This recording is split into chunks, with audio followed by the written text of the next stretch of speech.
Tertium Organum. P. de Ouspensky. El tercer canon del pensamiento. Una clave para los enigmas del mundo. Capítulo 14. Las voces de las piedras. El muro de una iglesia y el muro de una prisión. El mástil de un barco y una horca. La sombra de un verdugo y la sombra de un santo. El alma de un verdugo y el alma de un santo. Las diferentes combinaciones de fenómenos conocidos por nosotros en el espacio superior. La conexión de los fenómenos que nos parecen separados, y la diferencia entre los fenómenos que parecen ser similares. ¿Cómo debemos enfocar el mundo nouménico? La comprensión de las cosas fuera de las categorías del tiempo y el espacio. La realidad de muchísimas figuras del lenguaje. La comprensión oculta de la energía. La carta de un ocultista hindú. El arte como la cognición del mundo nouménico. Lo que vemos y lo que no vemos. Diálogo de Platón acerca de la caverna. Nos parece que vemos algo y entendemos algo.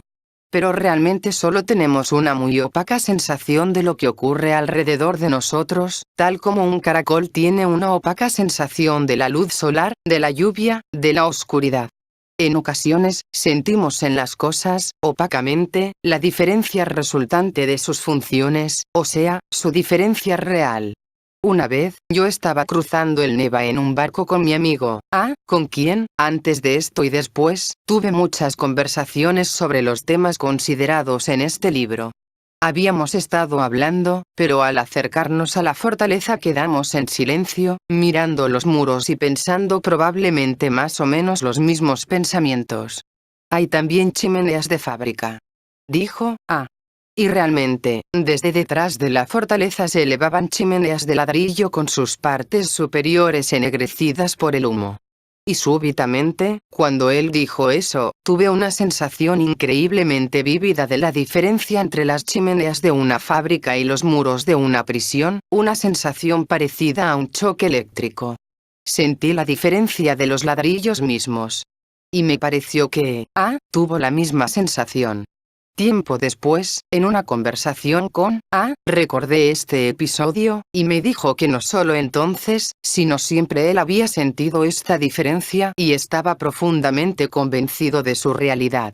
Solo el positivismo está convencido de que una piedra es una piedra y nada más, dijo. Pero, cualquier mujer o niño sin educación sabe muy bien que una piedra del muro de una iglesia o una piedra del muro de una prisión son cosas diferentes. Me parece, pues, que al examinar un fenómeno dado en conexión con todas las cadenas de consecuencias de las que es un eslabón, hallaremos que la sensación subjetiva de las diferencias entre dos objetos físicamente idénticos, que a menudo consideramos como mera imagen poética, como metáfora, cuya realidad negamos, es enteramente real. Veremos que estos objetos son realmente diferentes, tan diferentes como una vela y una moneda que tienen apariencia de círculos idénticos, líneas móviles, en el mundo bidimensional de los seres planos. Veremos entonces que los objetos idénticos con respecto al material en que consisten, pero distintos en cuanto a sus funciones, son realmente diferentes, y que esta diferencia se profundiza tanto que hasta hace que el material aparentemente idéntico sea físicamente diferente. Hay piedras diferentes, hierro diferente, madera diferente, papel diferente. Ninguna química detectará jamás esta diferencia. No obstante, existe, y hay personas que la sienten y entienden. El mástil de un barco, una horca y una cruz en la encrucijada de la estepa pueden fabricarse con alguna clase de madera, pero en realidad son objetos diferentes, fabricados con material diferente. Lo que vemos, tocamos, investigamos, son solo los círculos sobre el plano hechos por la moneda y la vela. No son sino las sombras de cosas reales, la esencia de lo que yace en su función. Las sombras de un marinero, un verdugo y un santo pueden ser completamente idénticas, es imposible distinguirlos por sus sombras, tal como es imposible distinguir la madera del mástil, de la horca y de la cruz mediante análisis químico. No obstante, son hombres diferentes y objetos diferentes, solo, o sombras son iguales y similares. Y si consideramos a los hombres como los conocemos, el marinero, el verdugo y el santo, los hombres que nos parecen similares e iguales, y los examinamos desde el punto de vista de sus diferentes funciones, veremos que, en realidad, son totalmente diferentes y nada tienen en común. Son seres diferentes, pertenecientes a categorías diferentes, a planos diferentes del mundo, entre los que no hay puentes o vías de comunicación. Estos hombres nos parecen similares e iguales porque, en general, solo vemos las sombras de los hechos reales. En realidad, las almas de estos hombres son totalmente diferentes, y no diferentes en calidad, ni en magnitud, ni en su edad como la gente prefiere expresarlo ahora, sino diferentes en su naturaleza misma, en su origen, y en la finalidad de su existencia, tal como los objetos difieren cuando pertenecen a categorías completamente diferentes. Cuando empecemos a entender esto, el concepto general, hombre, deberá experimentar en nosotros un gran cambio. Y esta relación se repite en la observación de todos los fenómenos. Un mástil, una horca y una cruz son cosas de categorías tan diferentes, átomos de cuerpos tan diferentes, que conocemos por sus funciones, que no puede haber cuestión de similitud alguna entre ellos. Nuestra desgracia es que consideramos la composición química de una cosa como su atributo más real, mientras que los atributos reales deben buscarse en las funciones de una cosa. Si pudiéramos adquirir la posibilidad de ampliar y ahondar nuestra visión de las cadenas de la causalidad, cuyos eslabones son nuestras acciones y nuestra conducta, si aprendiéramos a considerarlas no solo en su propia vida, sino en un vasto significado cósmico, si lográramos hallar y establecer la conexión entre los fenómenos simples de nuestra vida y la vida del cosmos, entonces, indudablemente, deberíamos descubrir que lo nuevo e inesperado es infinito en los fenómenos más simples. Por ejemplo, de este modo deberíamos ser capaces de aprender algo enteramente nuevo acerca de simples fenómenos físicos que estamos acostumbrados a considerar naturales e inexplicables, y respecto de los cuales damos por sentado que sabemos algo. Pero, muy inesperadamente, descubrimos que no sabemos nada, que todo lo que conocimos antes es solo una deducción errónea de premisas erróneas.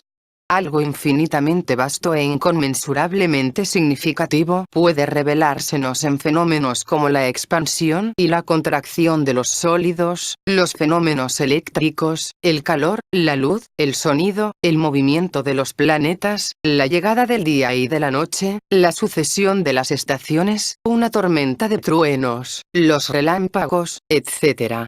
En general, de pronto y muy inesperadamente podemos hallar explicaciones de las propiedades de fenómenos que solíamos aceptar como algo conocido y que no contienen nada más allá de lo que vemos en ellos. La constancia, la duración, la periodicidad o no periodicidad de los fenómenos pueden adquirir para nosotros un significado y una importancia enteramente nuevos.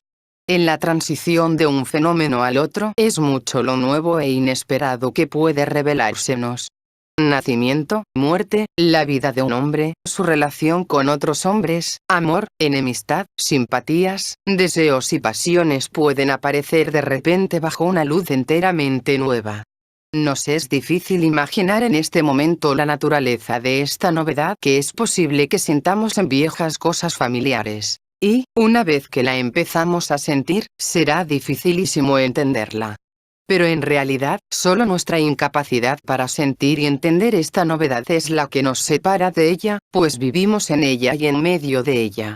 Pero nuestros sentidos son demasiado primitivos, nuestras ideas son demasiado burdas para una sutil diferenciación de los fenómenos que deben revelársenos en el espacio superior. Nuestra mente, nuestra capacidad de asociación, es insuficientemente dúctil para captar correlaciones nuevas. En consecuencia, el primer sentimiento que induce nuestra familiarización con ese mundo, o sea, este mundo nuestro, considerado solamente sin las limitaciones bajo las que habitualmente lo vemos, debe ser el sentimiento de asombro, y este asombro debe crecer, agrandarse cada vez más a medida que mejora la familiarización con él.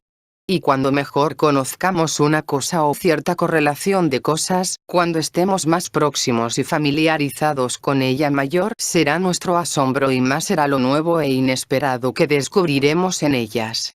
Si deseamos entender el mundo nouménico, debemos buscar un significado oculto en todo. Actualmente estamos demasiado hondamente arraigados en el método positivista con su tendencia a buscar en todo una causa visible y un efecto visible. Y este peso de los hábitos positivistas hace extremadamente difícil entender ciertas ideas.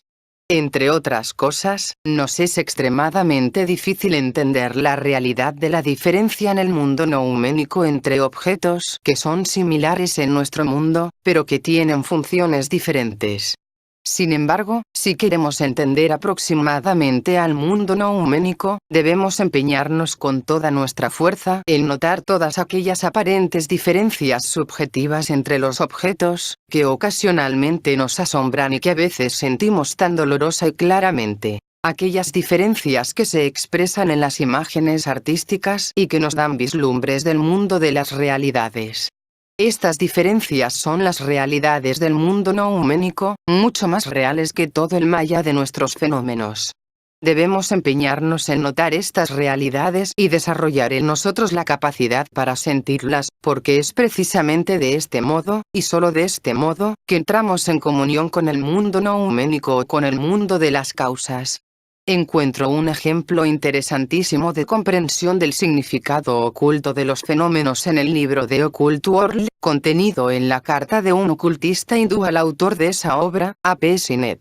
Entre ambas calidades de dos cantidades iguales de energía que dos hombres gastan, nosotros vemos una vasta diferencia que los hombres de ciencia no ven. Supongamos que uno de ellos se dirige a su tranquilo trabajo diario, y que el otro se dirige a formular en la comisaría una denuncia contra un semejante. Y nosotros, no ellos, vemos una diferencia específica entre la energía del movimiento del viento y la de una rueda giratoria. Cada pensamiento del hombre, al hacérselo evolucionar, penetra en el mundo interior, y se convierte en una entidad activa asociándose, podríamos decir que fundiéndose, con un elemental, es decir, con una de las fuerzas semi-inteligentes de los reinos.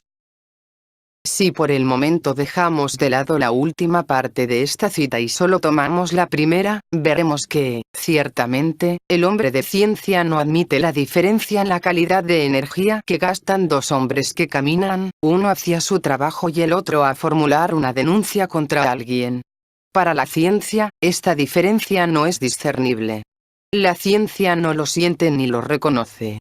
Pero tal vez, en realidad, esta diferencia sea más profunda todavía y consista no solo en la diferencia entre géneros de energía, sino en la diferencia entre los hombres, uno de los cuales puede desarrollar energía de un género y otro, energía de otro género.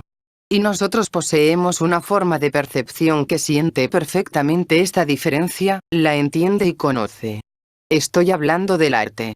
Un músico, un pintor y un escultor entienden perfectamente que es posible caminar de modo diferente. Más que eso, que es imposible caminar en el mismo sentido. Un obrero y un espía caminan de modo diferente. La persona que mejor entenderá esto, al menos debería entenderlo mejor, es un actor. Un poeta entiende que el mástil de un barco, una horca y una cruz se fabrican con diferente madera. Entiende la diferencia entre una piedra del muro de una iglesia y una piedra del muro de una prisión. Oye las voces de las piedras, entiende el idioma de los antiguos muros, de los túmulos, de las ruinas, de los ríos, bosques y llanuras. Oye la voz del silencio, entiende la diferencia psicológica de los silencios, comprende que el silencio puede ser diferente. Y esta comprensión poética del mundo debe desarrollarse, fortalecerse y reforzarse, porque solo a través de ella entramos en contacto con el mundo verdaderamente real. Y en el mundo real, detrás de los fenómenos que nos parecen iguales, se ocultan a menudo fenómenos tan diferentes que solo nuestra ceguera puede explicar nuestra idea de su semejanza. Una de las ideas que deberá, pues, resultar falsa es la idea corriente de la semejanza e igualdad de los hombres. En realidad, la diferencia entre el verdugo, el marinero y el santo no es una accidental diferencia de posición, estatus y herencia, como el materialismo se empeña en persuadirnos, ni es la diferencia entre distintos grados de una misma evolución, como lo afirma la teosofía, sino una diferencia profunda e insalvable, como la que existe entre homicidio, trabajo y rezo, pertenecientes a mundos enteramente diferentes. Los representantes de estos mundos nos pueden parecer hombres similares porque, en realidad no los vemos a ellos sino meramente a sus sombras. Es necesario que nos acostumbremos a pensar en esto y a establecer firmemente el hecho de que esta diferencia no es metafísica, sino perfectamente real. En realidad, más real que muchas diferencias visibles de cosas y fenómenos. Efectivamente, todo arte consiste en entender y representar estas diferencias huidizas. El mundo fenoménico es meramente material para un artista, como lo son los colores para el pintor y los sonidos para el músico. Es el medio a través del cual el artista entiende y por el que expresa lo que él entiende acerca del mundo nouménico. En nuestra actual etapa evolutiva, para percibir al mundo de las causas, no contamos con otro medio que sea tan potente como el que el arte contiene. El misterio de la vida consiste en el hecho de que el noumeno, o sea, el significado y la función ocultos de una cosa, se refleja en su fenómeno. El fenómeno es el reflejo del noumeno en nuestra esfera. El fenómeno es una imagen del noumeno. Y mediante el fenómeno es posible conocer al noumeno. Solo que aquí los reactivos químicos y el espectroscopio no lograrán nada. El reflejo del noumeno en el fenómeno podrá sentirse y entenderse solamente mediante aquel sutil aparato que se llama el alma del artista. El ocultismo, el lado oculto de la vida, debe estudiarse en el arte. Un artista debe ser un clarividente, debe ver lo que los demás no ven. Y debe ser un mago, debe poseer el don de hacer que los demás vean lo que no ven por sí mismos, pero que él ve. El arte ve más y a mayor distancia que nosotros. Ya señalamos que en conjunto, no vemos nada, solo andamos a tientas y, en consecuencia, no logramos advertir las diferencias entre cosas que no se expresan física o químicamente. Pero el arte es ya un comienzo de visión. Ve mucho más que el aparato más perfecto. Y siente las infinitas facetas invisibles del cristal, a una de cuyas facetas la llamamos hombre. La verdad es que esta tierra es el escenario de un drama del que solo percibimos porciones dispersas, y sus actores, en su mayoría, son invisibles para nosotros mientras estamos dentro de nuestros cuerpos. Así habla la escritora teósofa Mabel Collins, la autora de Luz en el Sendero, en un librito, Ilusiones. Y esto es muy cierto. Vemos extraordinariamente poco. Pero el arte va más allá que la visión humana corriente. En consecuencia, hay aspectos de la vida de los que solo el arte tiene derecho a hablar. Un notable intento de representar nuestra relación con el mundo nouménico, con aquella gran vida, está contenido en el Diálogo de la Caverna, en el libro séptimo de la República de Platón.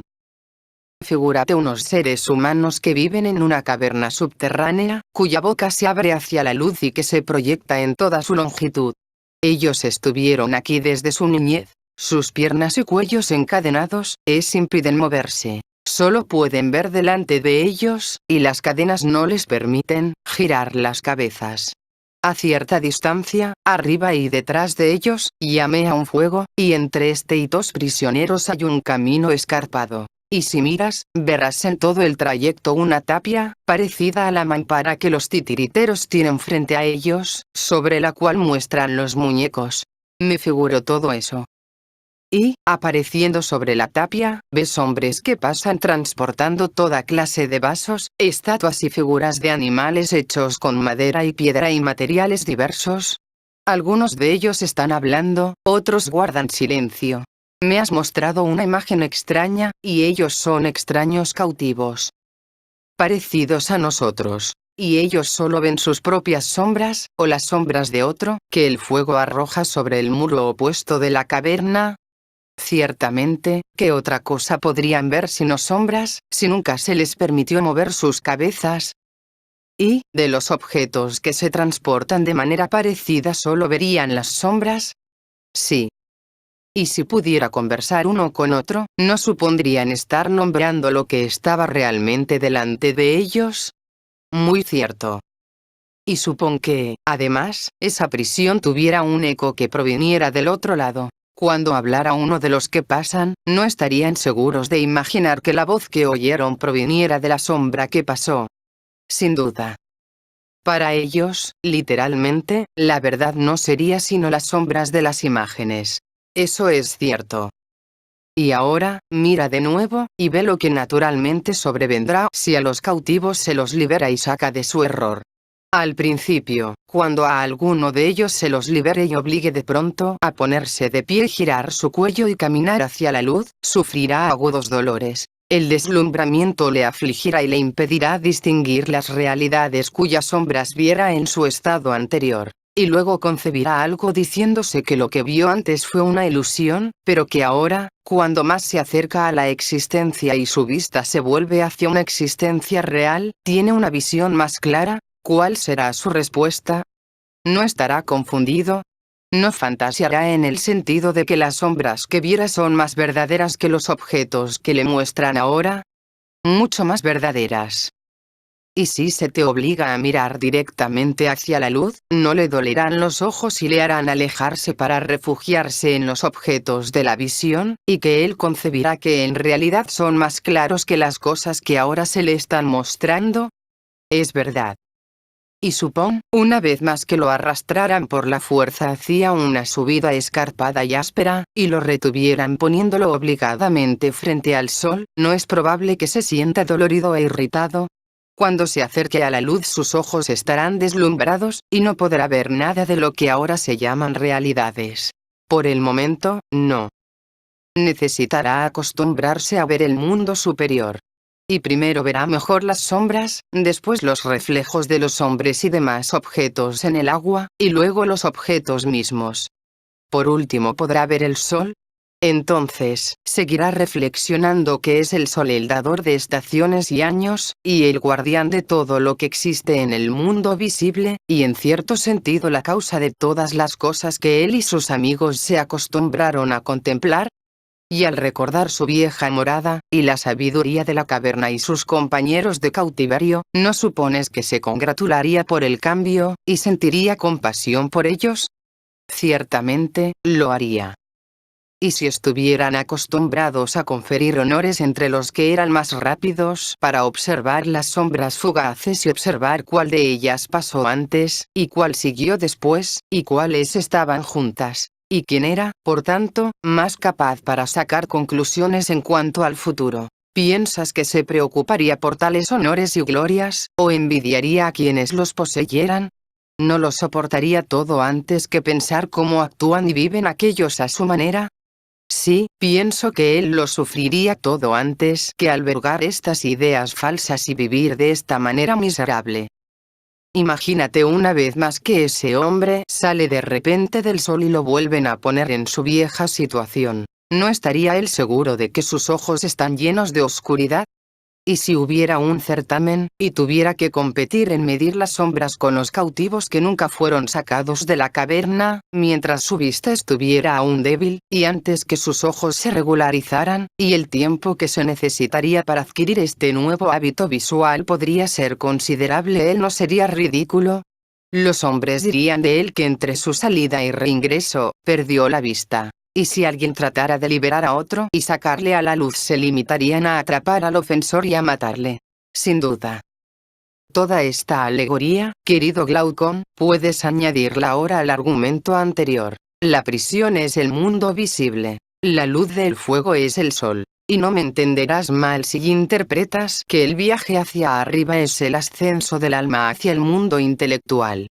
Además, no debes asombrarte de que quienes lleguen a esta fisión beatífica no quieran descender a los asuntos humanos, pues sus almas se internan siempre deprisa en el mundo superior en el que desean morar.